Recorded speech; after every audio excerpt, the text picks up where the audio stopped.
Okay, so I figured a video would be the easiest way to demonstrate this.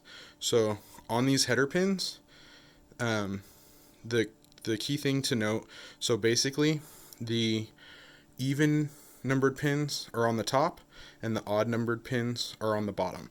So this lower right hand pin is number 1 to number 25 on the bottom left. The top is 2 to 26 on the top left.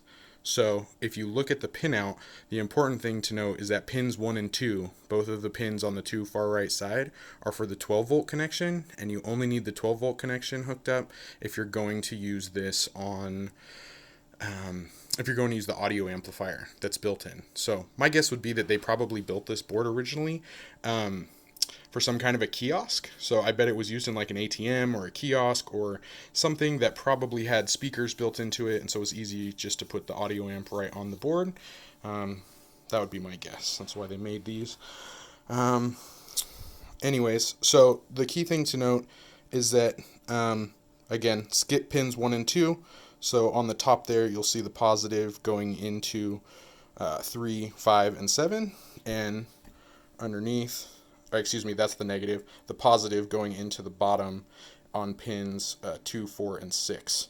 And so if you look, these first few pins here are negative and positive. And the reason they do that is because each pin can only handle so many amps. So by giving you multiple pins to hook up to your power supply, you're providing more paths for more current to flow, right? All these pins will see the same voltage, but if you only have your power running into one pin, no matter what gauge wire you're supplying, you're basically giving it about a 26 gauge wire. And this thing pulls enough current. This thing, it says like 2.5 amps, I think. That's too much. So I went overkill. I used 14 gauge wire to make the run to my power supply, and I use 3 pins to get that power onto the board. So that's more than enough. And it leaves me some extra pins here in case I want to just jump off some 5 volt for something. I can just plug it right in there. In between the stack of the case, because this thing gets warm. It's on right now. I'm going to do, it's getting warm enough that it makes me nervous about leaving it plugged in 24/7. So I'm actually going to do a test. I'm just going to leave it plugged in overnight. And in the morning, I'm going to come and hit it with a thermometer and see how hot it gets. And I'm going to do that a couple days and get a couple readings for about how hot this thing gets at different times of the day, depending on the temperature of my office.